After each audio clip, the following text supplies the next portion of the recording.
And welcome to Business Spotlight. I'm joined today by Jeremy Skidmore. Welcome to the call, Jeremy. Thank Um, you. it's Thanks good for to, having it's me. good to have you. Now, your company is involved in media and training. So tell us a Yeah. little bit more about what's involved in that. What Yeah. sort of I thing? mean, in a nutshell, it's storytelling for companies or individuals. So within that, I used to be a journalist and I'm sort of on the other side of the fence now, helping companies tell their stories. So things I do are media training, training execs for when they have to do difficult interviews and also promote their brands. Presentation training, do some conference moderating, do some general PR. So it's all about companies getting their messages out, basically.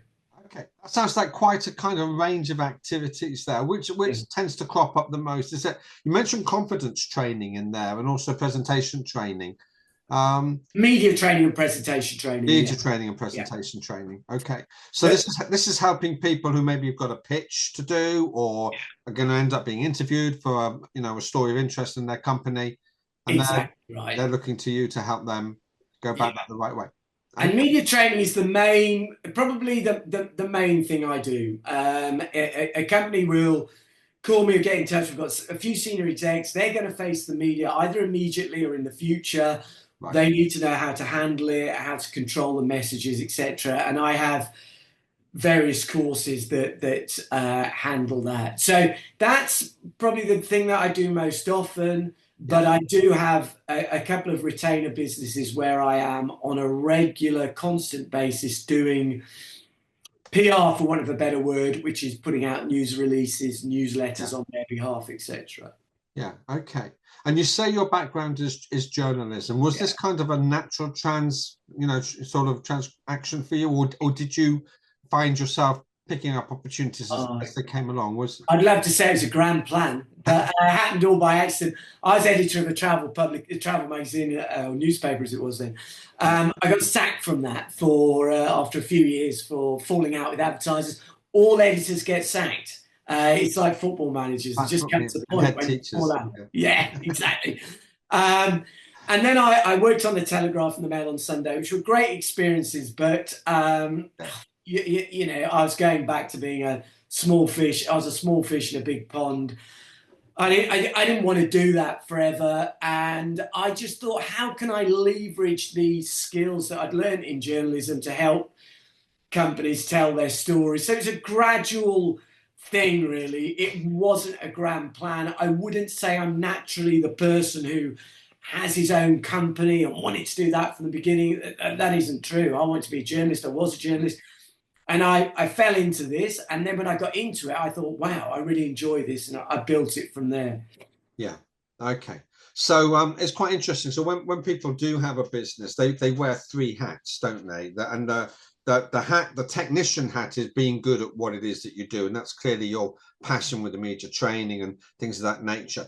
Then above that, you've got the business manager, the person that's making the business run, the marketing, finding the clients, etc., and finally the entrepreneur who's thinking, well, where can I take this, and what can it be Yeah. for me?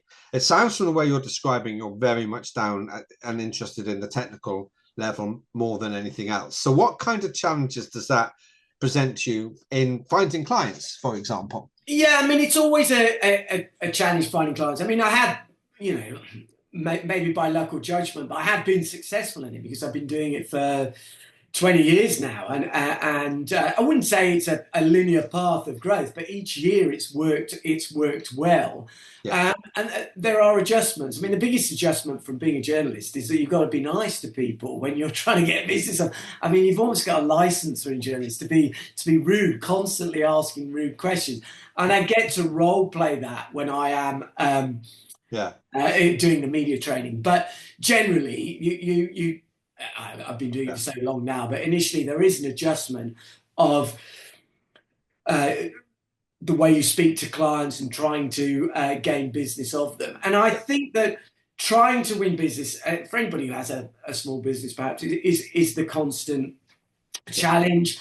A lot of mine is word of mouth. I'm sort of I've been in the travel industry for a long time, so I have a lot of contacts and clients there. So it's networking, it's yeah, getting to, it's always being on their radar. I do use LinkedIn a lot Yeah. as well, to put content out on there, or to just showcase when I am out doing a job, Yeah. pictures or a bit of a comment. Because I find that, emailing or calling people and saying, do you need media training or do you need presentation training, doesn't really work for me. I find that those other methods that I've mentioned work better, really.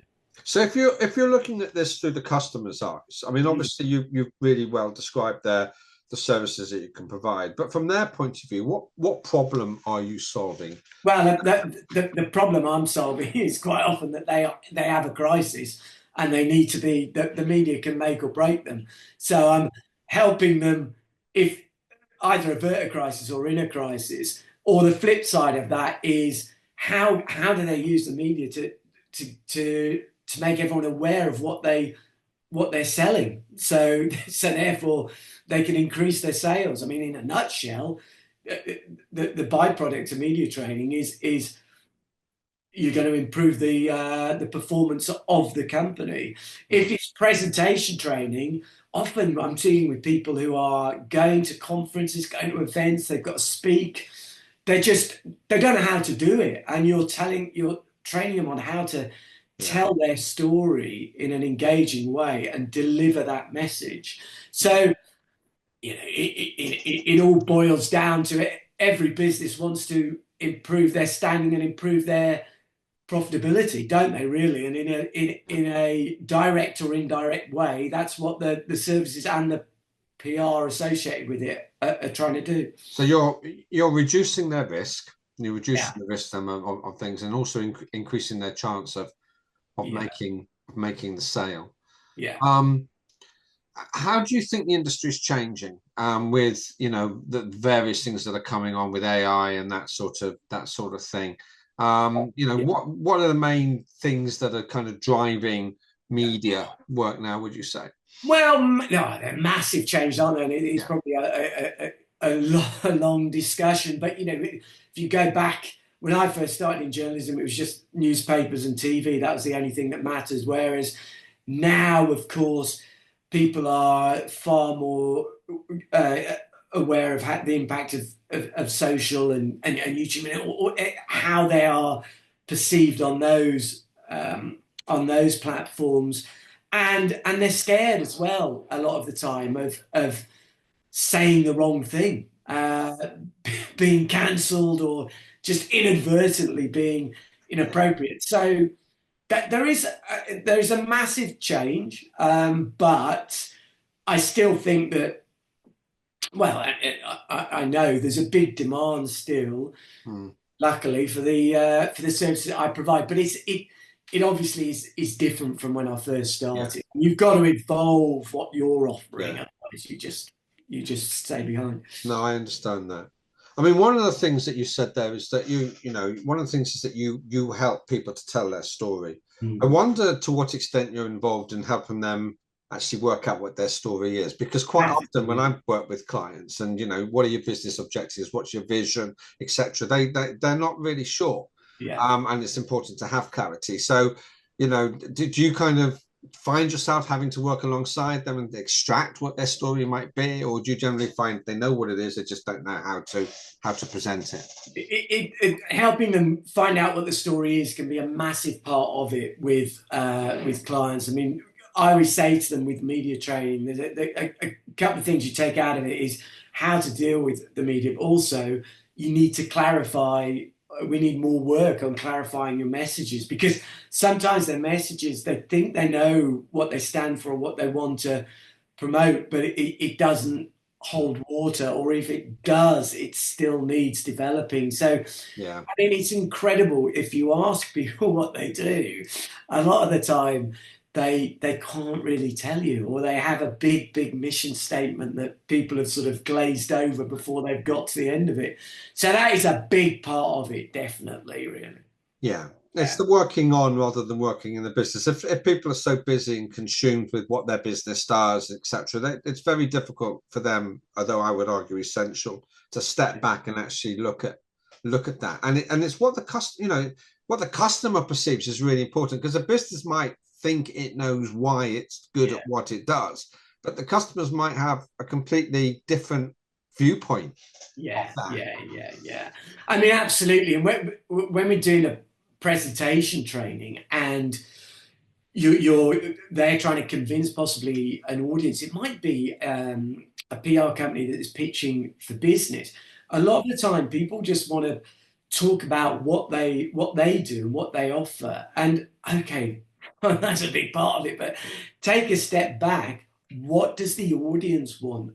How are you? Everyone's got an issue that they want solving. How can you solve that issue? What is what you're offering? How is what you're offering going to help them? Put yourself in their shoes, and then they're more likely to buy from you. I think if you can get over that Absolutely. obstacle.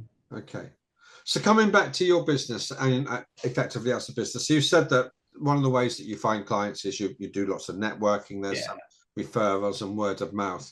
Do you find it helpful to work to a plan, or do you actually just take the opportunities as they Yeah. come? How, as a business owner Well, yourself, how do you manage the marketing in your there business? should be more of a plan. There should be more of a plan, and it's been successful without too much of a. I mean, yeah, without a really structured plan. Mm. And people like yourselves could probably say, well, look, if you put a structured plan in, it may be even better. And you're quite possibly right. But I'm constantly networking and speaking to clients, and yeah, maybe it should be more structured, but it has worked in that way. I mean, one of the issues for me, and it's not the same for all businesses, but most of the time, 95% or plus more of the time, people don't want what I offer. And then suddenly they do. And you've got Yeah. to be on their radar when they do. I have got a couple of retainer businesses, but most of my stuff is not retainer business. It's kind of, we need you for media training. Oh, wow, that's brilliant. Here's a great testimonial, etc. And then they don't want to speak to you again, maybe ever, or maybe for another year, or maybe for another 6 months, because that's just the way it is. And you've constantly got to be out talking to people, going to events, and yeah, I mean, really, the patch should be a more structured way, but it has been successful doing it like that. You'll make me think that I should do it more structuredly, in a more structured. Well, I mean, the only word I would extract from the conversation, the sentence you said earlier was possibly, because Yeah, yeah, it certainly would.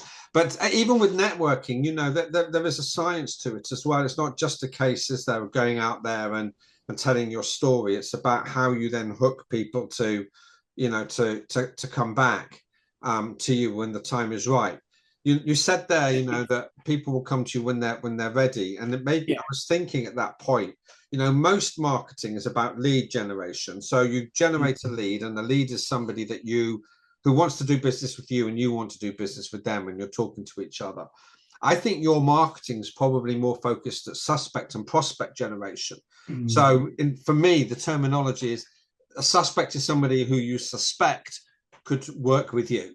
And a yeah, yeah, yeah. prospect is somebody who knows that you're there. So the marketing really turns suspects into prospects. So they think, oh yeah, I know about Jeremy Skidmore. And we know what he's capable of doing when the time comes. And then it's the prospect to lead, which is where the kind of keeping your presence out there on the web and reminding people that you're there, really comes in. So it's kind of, your plan will be multi-tiered because Yeah. you'll be aiming at different parts of the market, I guess. It's really interesting what you said there about the way you network. I mean, I've done it for so many years. I wouldn't say I'm an expert in it, but what I do know is that if you just meet somebody and sort of hit them with what you do and what you can sell, it can be a real turn up. Hi, Gavin, I'm Jeremy. I do this, and I, oh, mate, Yeah. I mean, my style of networking is I'll meet somebody and I'll ask them about themselves. I mean, this is quite unusual, this conversation, because it's all about me. Usually I'm just asking people about themselves and showing interest because I'm interested in people Yeah. and getting to know them. And my first gambit is not, oh, I do this, I do that. I'm getting to know them. It's a long game. I've done networking with over many, many times when I've talk to people. I've hardly mentioned what I do, or just in passing, and we've kept in touch. And Yeah. then the next time we meet. So I think you do have to be sensitive in the way that you networking. Either face to face or linking to somebody, and then sending them a proposal straight away, cold, or it's a real turn off. I think you need to get to know somebody and warm them up a little bit first. I totally agree. I think for me, the journey between meeting somebody and sending a proposal is questions. So, if you're networking with somebody and you're saying, oh no, so what's it like in terms of when you have to do your own presentations or you involve yourself in oatmeal, and how challenging is that for you? And then you're kind of leading to the point where they're asking you how you might be able to help them. Yeah. And that's when the proposal comes, rather than saying, oh yeah, I have to network with the media regularly, and then you tell them the solution to their problem. So yeah, there's definitely an art about it. And what you said resonates very much with what an author, Andy Bounds, that I often recommend to people. He wrote a book about networking called Top Dog. Thoroughly recommended, but it's about building relationships and asking great questions. Yeah. So yeah, it sounds very much like that's. I mean, we've all been. I mean, when somebody wants to link in with you, and you go yes because it's good to build a network, and then they immediately send you almost a hard sell or something, and you're a bit like, oh mate, I've never met you before, Yeah, it's like asking for marriage. I was going to be more rude than that. It's like asking for marriage on a first date, isn't it? But yeah, that's really interesting. Well, Jeremy, it's really refreshing that you feel able to share both the successes but also the challenges that you've had in your business as well. I mean, there are challenges, definitely, and I think it's ups and downs. You have everybody I know is in a similar sort of boat. They will have good months, bad months, or good months or not so good months, and there's ups and downs, but it can be extremely rewarding, and it is good. It's worked well for me, but the constant challenge is let's get some more business, let's evolve, and I know it sounds dull and cliche, but if you sit back and do just don't change or don't do anything, then it soon slips away, doesn't it, really? Absolutely, it does. Yeah. Jeremy, it's been really interesting talking to you. Great to talk to you today. And look forward to sharing some of them really fantastic snippets from that with our own networks going forwards. Thank you, Gavin. Thank you.